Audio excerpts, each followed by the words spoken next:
जय बोलो देवादिदेव 1008 श्री भगवान महावीर स्वामी की जय जय जय। अहिंसा परमो धर्म की जय जय जय। परम पूज आचार्य गुरुवर श्री विद्यासागर जी महाराज की जय जय जय। पूज मुनिवर श्री प्रमाण सागर जी महाराज की। हमारे जीवन के विकास में बहुत सारी बाधाएं आती, दोष और दुर्बलता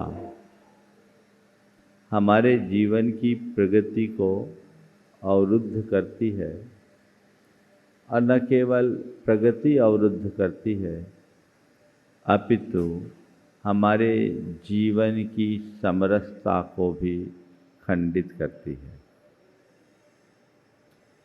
आज जीवन की एक बड़ी दुर्बलता जिसे ईर्ष्या के नाम से जाना जाता है, उसका प्रसंग है।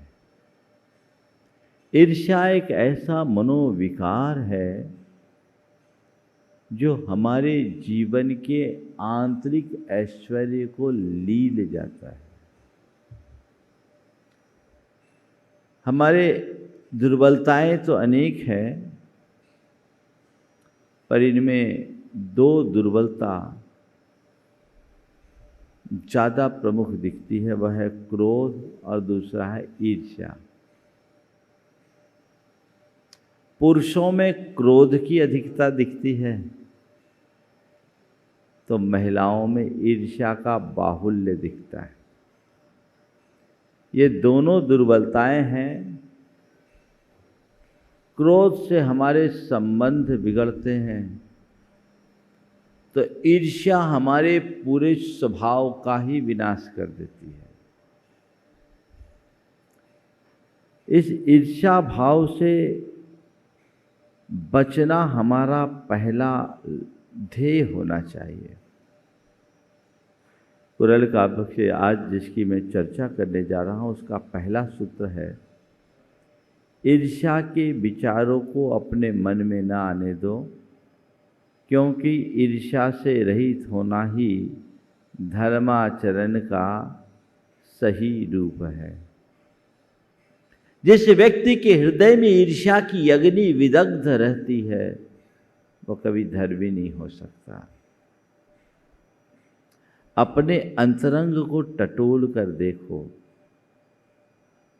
मैं कितना धर्म करता हूँ, कितना त्याग तप करता हूँ, कितना व्रत उपवास करता हूँ, कितना दान पुण्य करता हूँ, कितना पूजा पाठ सत्संग करता हूँ। ये एक तरफ मेरे हृदय में किसी के प्रति ईर्ष्या का भाव तो नहीं।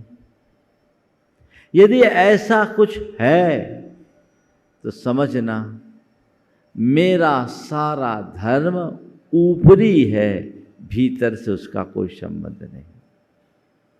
ऊपर के धर्म का हमारे जीवन में कोई लाभ नहीं जब तक कि अंदर विशुद्धि न हो। किसी भी व्यक्ति से बात जब ईर्ष्या की कहूँ तो वो बोलता तो है कि ईर्ष्या अच्छी चीज नहीं है,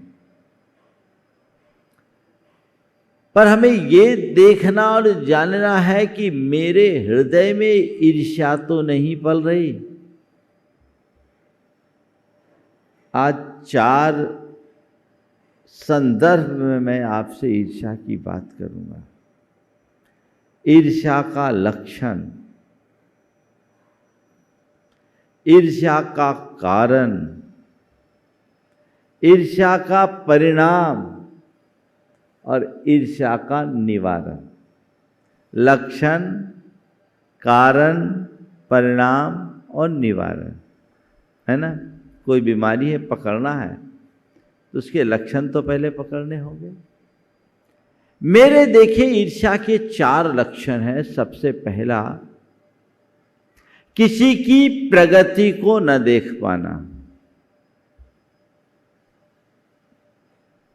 अपने मन से पूछो, कोई आदमी यदि आगे बढ़ रहा है तो उसे देखकर तुम्हारे मन में आह्लाद होता है, खुशी होती है, प्रसन्नता होती है, या कुछ उथल पुथल शुरू हो जाता है? क्या होता है?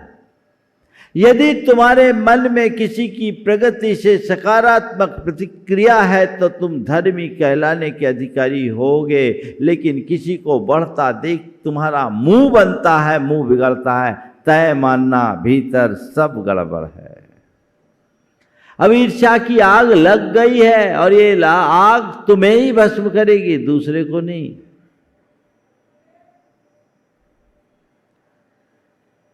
ईर्ष्या की आग जहां लगेगी उसे ही जलाएगी, भले तुम दूसरों के लिए ईर्ष्या कर रहे हो। अपने मन को टटोलो।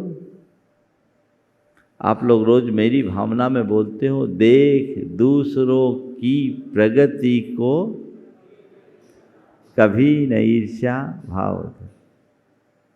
क्या मन में आता है? किसी की प्रगति को देखकर तुम्हारे मन में प्रसन्नता हो तो समझना तुम सही दिशा में हो। कदाचित प्रसन्नता न भी हो तो कोई बुराई नहीं, लेकिन किसी की प्रगति यदि तुम्हें न पच पाए तो तुम्हें अपनी चिकित्सा कराने की जरूरत है। बीमारी घर कर गई है, ऐसी बीमारी जो तुम्हारे चित्त और चेतना को खोखला करेगी।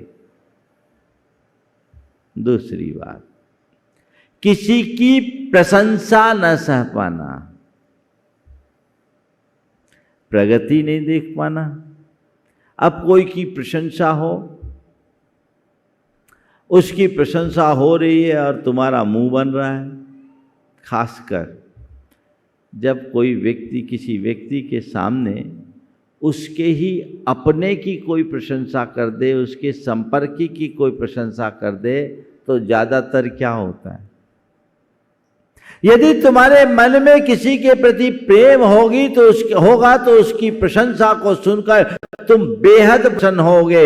लेकिन यदि किसी की प्रशंसा हो रही है और तुम्हारा मन उसे स्वीकार नहीं पा रहा है, समझ लो अंदर ईर्ष्या है, द्वेष है, घृणा है, नफरत है ना? कोई की प्रशंसा हो रही है, निश्चित गुणों की प्रशंसा तो सर्वत्र होती है। किसी में अच्छाई होगी तो लोग उसकी प्रशंसा करेंगे। अब किसी की कोई प्रशंसा कर रहा है तो तुम्हारे अंदर ये आग क्यों लग रही है? अपने मन को टटोल कर देखना, दूसरे को मत देखना। और इसकी शुरुआत कहाँ से करना?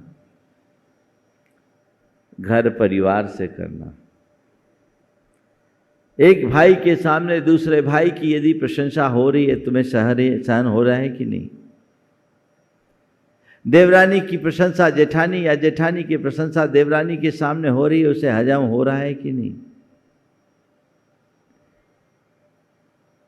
घर परिवार के अन्य सदस्यों में किसी की प्रशंसा हो रही है, अपने परिजनों में किसी की प्रशंसा हो रही है, तुम उसे स्वीकार कर पा रहे हो या नहीं? तुम्हारे समाज बंधुओं में किसी की प्रशंसा हो रही है, तुम्हें वह पच पा रही है या नहीं? तुम्हारे अड़ोसी पड़ोसी ने कोई अच्छा काम किया, उसकी प्रशंसा हो रही है, तुम्हें उससे प्रसन्नता हो रही है या नहीं?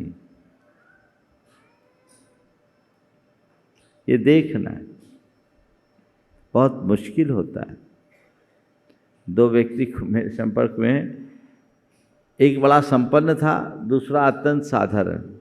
जो संपन्न था वो साधारण की प्राय उपेक्षा करता, तिरस्कार करता, उसे कुछ गिनता ही नहीं, और संयोग से उसको तिरस्कृत करता, अपमानित करता। लेकिन उसका बेटा बड़ा होनहार निकला, वो IAS बन गया। अब IAS बना तो सारा गांव तो उसकी प्रशंसा कर रहा है, बधाइयां दे रहा है। इसके अंदर आग लग गई। लोगों से कहता फिर रहा है, इसमें तो योग्यता ही नहीं है, लगता है जुगाड़ से रिश्वत देकर बना। क्या हो गया? अब उसके मन में एक डर भी सता रहा है, अब इसका बेटा IAS बन गया, मेरा क्या होगा। ये दुर्भाव, अहंकार, ईर्ष्या को जन्म देता है। आगे भी चर्चा करूंगा। किसी की प्रशंसा यदि तुम्हें सहन नहीं होती तो मान लेना तुम अभी निचले स्तर का जीवन जी रहे हो। तुम्हें तुम्हारी सोच को बदलना जरूरी है। आप कहोगे महाराज झूठी प्रशंसा हो तो भी सुन ले क्या। अरे भाई तुम थोड़ी कर रहे हो, जो कर रहा है सो कर रहा है, सही कर रहा है तो गलत कर रहा है तो तुम है क्या दिक्कत। फिर राय ले, पूछे, और ऐसा लगे कि व्यक्ति की वास्तविकता यथार्थ में कुछ है और उसे प्रस्तुत कुछ और किया जा रहा है, इसे अगर नहीं संभाला जाए तो परिणाम अच्छा नहीं निकलेगा, तो उसे सही बात बताना अलग बात है। लेकिन अंदर जलन कुड़न होना अच्छे लक्षण नहीं है। तीसरी बात, अपनी अयोग्यता और अपात्रता की अनदेखी कर सामने वाले पर पक्षपात का आरोप लगाना। हर व्यक्ति की योग्यता अलग अलग होती है और योग्यता के अनुरूप उसे अवसर मिलता है, सत्कार होता है, चाहे घर परिवार हो या समाज। अब अपनी योग्यता की कमी तो को देख नहीं रहे हैं और किसी की योग्यता और प्रतिभा अधिक होने के कारण प्रोत्साहन मिल रहा है, तो अरे ये तो सब पक्षपात है, ये सब मुंह देखी पंचायत है। अरे और घर परिवार की बात तो छोड़ दो, साधु संतों को भी लपेट लेते हैं। महाराज लोग भी बड़े बड़े को देखते हैं। अरे तो बड़े बड़े को देखते, तू बड़े जैसा काम तो कर। 1000 भिखारी बड़ा या एक सेठ। एक सेठ हजारों भिखारी को सेठ बना सकता है, पर 1000 भिखारी मिलकर एक सेठ नहीं बन सकता। अगर किसी के अंदर योग्यता है, उसकी प्रतिभा है, उसका योगदान है, तो उसे अवसर मिलना ही चाहिए और मिलता ही है। तुम क्यों परेशान हो रहे हो। तुम अपनी योग्यता को तो बढ़ाओ। लेकिन ईर्ष्यालु व्यक्ति इस बात को स्वीकार नहीं कर पाता। एक बार एक व्यक्ति झरने के पास कटोरा लेकर गया, कटोरा बढ़ाया, कटोरा भर गया। तभी देखा एक पनिहारी ने एक मटका लेकर आई, मटका रखी, मटका भर गया। थोड़ी देर बाद एक पन भरवा आया, वो पूरा भार रखा तो भार भर गया। अब क्या इसके मन में आग लग गई कि ये झरना कैसा पक्षपाती है। पन भरवे को पूरा भार, पनिहारिन को पूरा मटका, और मुझे बस एक कटोरा, मेरे लिए बस एक कटोरा।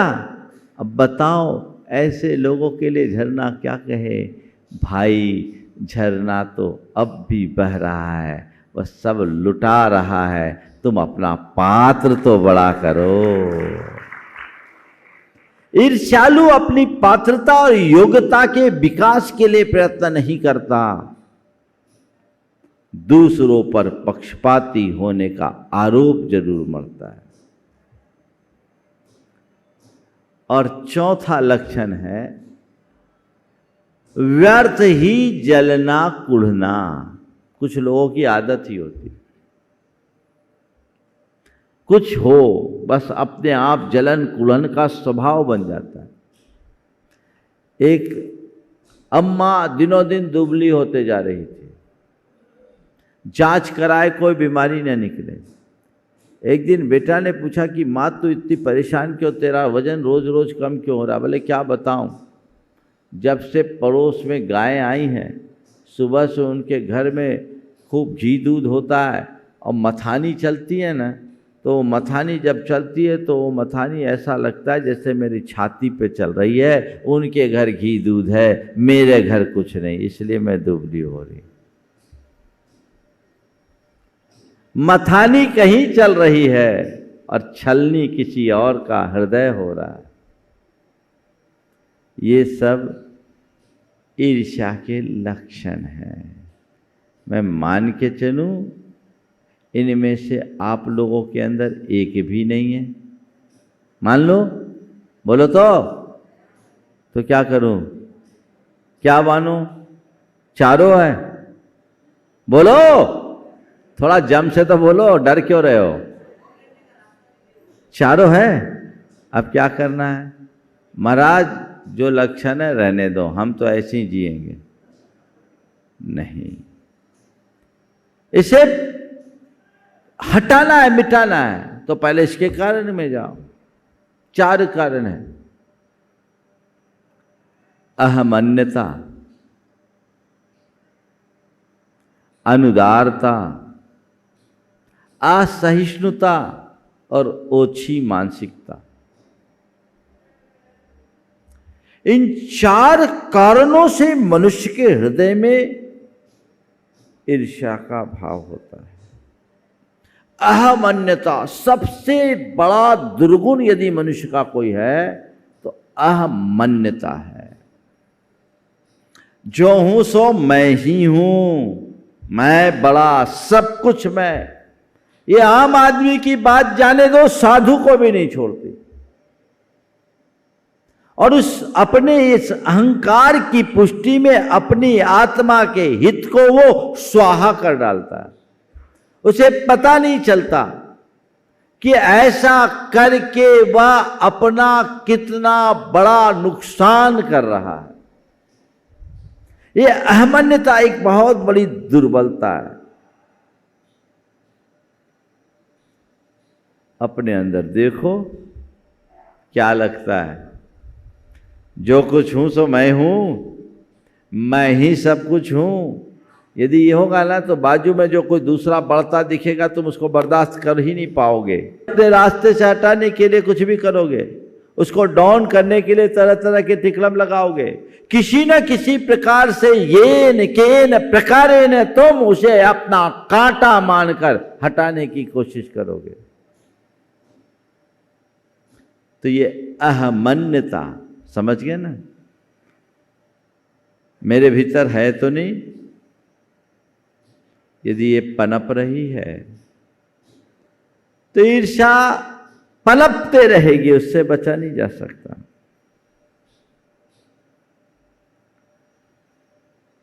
इसे देखो, बचो, क्योंकि समझदार व्यक्ति ऐसा काम नहीं करता। बहुत अच्छा वाक्य लिखा। जो मनुष्य धन या धर्म की परवाह नहीं करता वही अपने पड़ोसी की समृद्धि पर डाह करता है।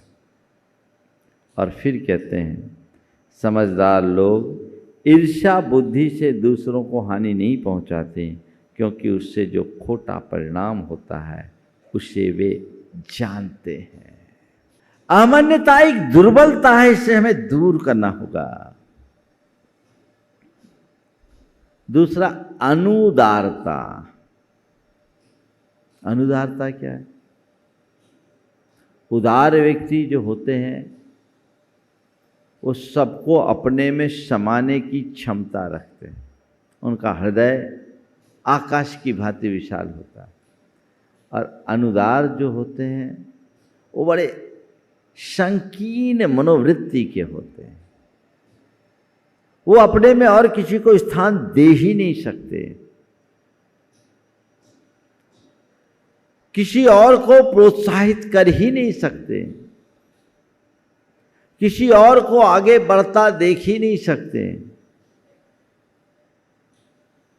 तो ईर्ष्या भाव का जन्म होता ही रहेगा। तीसरी बात है असहिष्णुता, सहन शक्ति की कमी। असहिष्णु व्यक्ति बात बात में प्रतिक्रियाएं देता है, हर छोटी बड़ी बात में प्रतिक्रियाएं, और उसकी प्रतिक्रियाएं उसके अंदर आग लगाती है। जब चीज़ों से हम प्रभावित होते हैं तो मन में द्वेष जन्मता है, और द्वेष जन्मता है तो ईर्ष्या की आग उत्पन्न होती है। जो व्यक्ति सहनशील होता है, वो उदार होता है, वो क्षमा करने की सामर्थ्य अपने भीतर विकसित करता है, तो उसके मन में न किसी के प्रति द्वेष होता है और न ही उसके हृदय में किसी से ईर्ष्या हो पाती है। तो असहिष्णुता एक बड़ा कारण है। और ओछी मानसिकता सबकी जड़। छोटी सोच वाले लोग कभी किसी को आगे बढ़ते देखेंगे ही नहीं। देवरानी मायके गई, मायके से उसके भाई ने उसे मोतियों का एक हार दिया, बहुत सुंदर हार। अब देवरानी जब उस मोतियों के हार को पहन कर आई, जेठानी ने देखा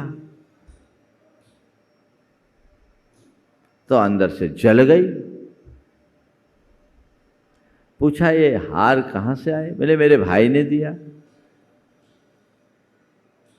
अब जेठानी क्या बोलती है, अरे बहन देख, आजकल मार्केट में बड़ा गड़बड़ काम होता है, ये हार मुझे दिखा,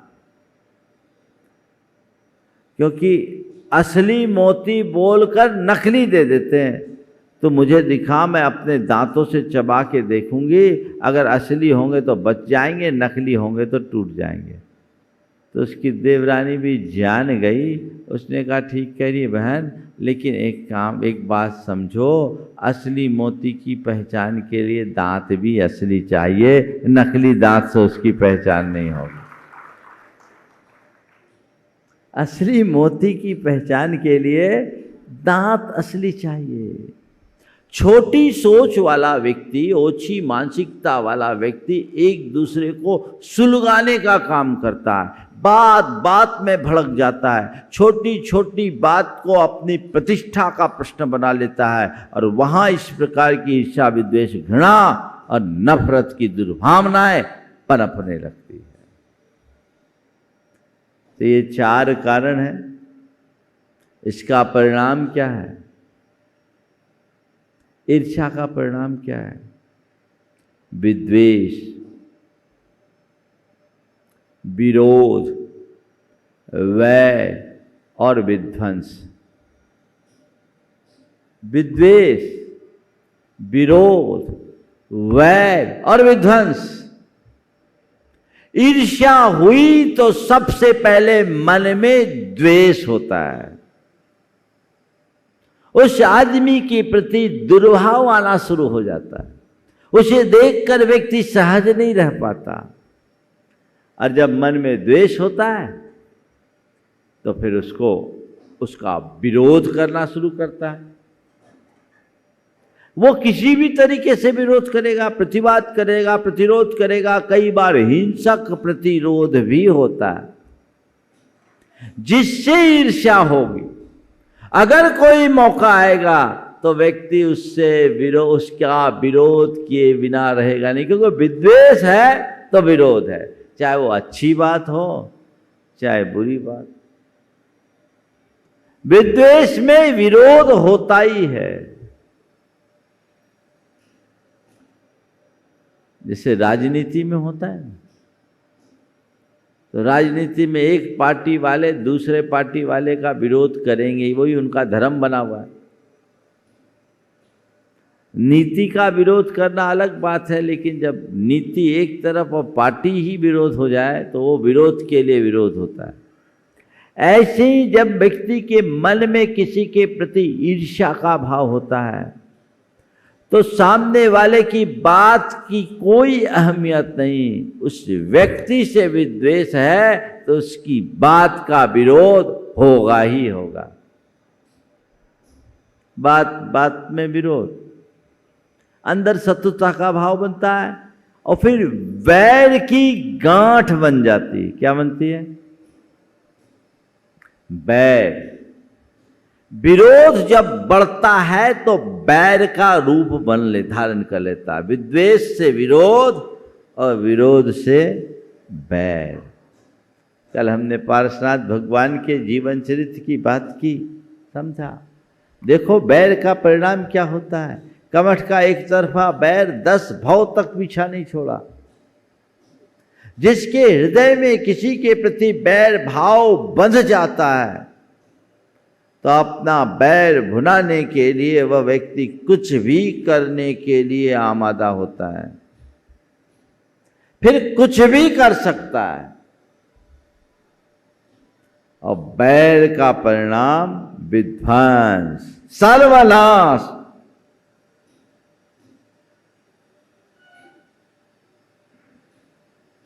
सर्वनाश होता है।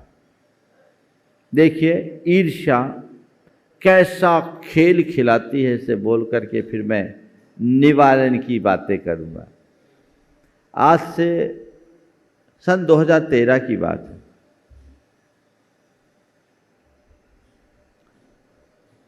एक घटना प्रकाश में आई। एक भाई ने दूसरे भाई की हत्या करवा दी। आप लोगों ने सुना होगा, जो समाचार अखबारों में आया उसके हिसाब से कह रहा हूं।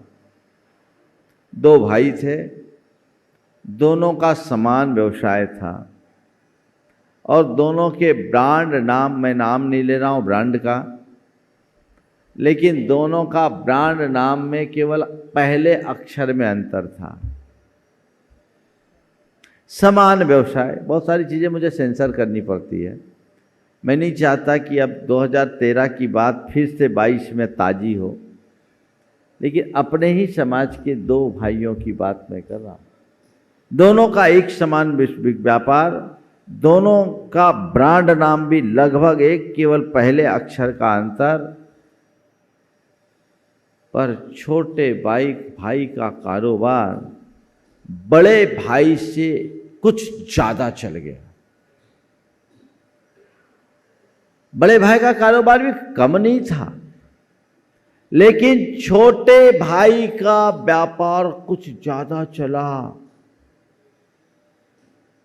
बड़े भाई को ये बर्दाश्त नहीं हुआ, मन में द्वेष, उसे कई तरीके से नुकसान पहुंचाने का कोशिश किया, विरोध किया, लेकिन जितना विरोध किया उतना वो बढ़ता गया। कहते हैं ना, गुलाब को जितना कुतरो गुलाब उतना खिलता है। इसके अंदर वो विरोध वैर का रूप धारण कर लिया और उस व्यक्ति ने अपने सगे भाई को सुपारी देके मरवा दिया। मंदिर के दर्शन करके बाहर निकल रहा था और उसकी हत्या हो गई। पकड़ा भी गया, सारा सत्यानाश हो गया, क्योंकि विरोध के बाद बैर और बैर के बाद विध्वंस तो होना ही है। ये स्थिति होती है मनुष्य के मन में पनपने वाले ईर्ष्या के विकार के कारण। इसलिए सावधान होइए और ऐसी दुर्बलता से अपने आप को दूर रखिए। थोड़ी सी ईर्ष्या भी भयानक रूप ले सकती है, मनुष्य की बुद्धि को ऐसा विकृत कर देती है कि वो कहीं का नहीं रहता। अब उससे बचने के भी 4 उपाय बाकी 5 मिनट में बता देता हूं। क्या करें? ईर्ष्या से बचने के लिए क्या करें? सकारात्मक सोचे। पहली बात, यदि तुम्हारे अंदर सकारात्मक सोच होगी तो कभी किसी से ईर्ष्या का भाव ही नहीं होगा। चलो मैं नहीं बढ़ पाया, वो तो बढ़े। देखिए, सकारात्मक और नकारात्मक सोच का क्या अंतर होता है। एक ही 3 भाइयों का परिवार, जिसमें एक का बेटा, माने 2 का बेटा एक क्लास में पढ़ रहा था और दोनों आईआईटी के लिए तैयारी कर रहे थे। एक का सिलेक्शन हो गया और 25वीं रैंक आई और दूसरा सेलेक्ट नहीं हो पाया। जो उसका बेटा सेलेक्ट नहीं हो पाया वो कहता है, देखो तो वो सिलेक्ट हो गया, मेरा बेटा सिलेक्ट नहीं हुआ, जरूर उसने कुछ गड़बड़ किया होगा। उसके मन में नकारात्मक प्रतिक्रिया। और दूसरा भाई कह रहा है कि चलो हमें इस बात की खुशी है कि हमारे परिवार का एक बेटा तो सिलेक्ट हुआ, उससे प्रेरित होकर के दूसरा बेटा भी आगे बढ़ेगा। इस अटेम्प्ट में नहीं, अगले अटेम्प्ट में होगा। ऐसे भी कितने लोग हैं जो एक ही अटेम्प्ट में निकलते हैं। सोच में बदलाव। चीजों को सकारात्मक रूप से देखिए। तुम अगर कोई प्रगति उपलब्धि पा सको अच्छी बात है, पर किसी दूसरे की उपलब्धि होती है उससे हर्षित होगे, जलोगे नहीं, यदि तुम्हारी सोच सकारात्मक होगी। दूसरी बात, अपनी लाइन लंबी करने की कोशिश कीजिए। दूसरों की लाइन को छोटी करने में अपनी शक्ति लगाने की आदत बंद कीजिए। अपनी लाइन लंबी कीजिए, जितना बन सके अपनी लाइन को लंबी करो। तुम्हारे लिए तो पूरा आकाश अनंत आकाश है, बढ़ो ना, तुम दूसरों से क्यों चिढ़ रहे हो? जितनी शक्ति तुम दूसरों के बारे में सोचने में लगाओ, उतनी शक्ति अपनी प्रगति में लगा दो, तो पता नहीं तुम कौन से आसमान तक पहुंच जाओ। तय कीजिए, आज से मैं अपनी लाइन को लंबी करने की ही कोशिश करूंगा, अपनी सारी शक्ति अपनी प्रगति में लगाऊंगा, दूसरों की बातों को कभी काटने की कोशिश नहीं करूंगा। तीसरी बात, औरों की गुणों को ग्रहण करने की दृष्टि जगाइए, गुणग्राही बनिए। दूसरों के गुण ग्रहण को देखोगे तो गुण ग्रहण का भाव रहे नित्य, दृष्टि न दोषों पर जावे। आपकी गुणों पर दृष्टि होगी, गुणानुरागी दृष्टि होगी, आप उसकी प्रशंसा करने के आदि बन जाओगे। आपके मन में ईर्ष्या का भाव नहीं होगा। आप गुणों को देखिए, उसके गुणों की तरफ देखिए। कोई भी गुण है और उसकी किसी में गुण दिखता है तो उसकी प्रशंसा करना शुरू कर दीजिए हृदय से, और किसी गुणी ने आपको सहयोग दिया, धन्यवाद करना शुरू कर दीजिए। आपको कोई कठिनाई नहीं होगी। और ईर्ष्या से बचना है तो उसका एक बड़ा सूत्र है, जो भावना योग के लिए आपका एक बहुत अच्छा कमांड बन सकता है कि यदि आप ईर्ष्या से बचना चाहते हो तो बस मुझे सबसे प्रेम रखना है। सभी मेरे मित्र हैं, मेरा मन पवित्र है। सभी मेरे मित्र हैं, मेरा मन पवित्र है। और इसके लिए क्षमा करने की सामर्थ्य विकसित कीजिए। अगर क्षमा भाव आ गया तो सब मित्र हो जाएंगे। खम्मामि शब्द जीवानाम सब्बे जीवा खमंतु में मित्ति में सब भूदेशु बेरम मध्यम न केनवी। मैं सब जीवों को क्षमा करता हूँ, सब जीव मुझे क्षमा करे। मेरा सबसे मैत्री भाव है, किसी से बैर नहीं। इस भाव को अपने हृदय में चरितार्थ कर लीजिए। आपके मन में ईर्ष्या कभी पनप नहीं सकेगी। ऐसे ईर्ष्या के विकार से सभी मुक्त हों और अपने जीवन का पथ प्रशस्त करें इस भाव से। यहीं पर विराम। बोलिए परम पूज्य आचार्य गुरुवर श्री विद्यासागर जी महाराज।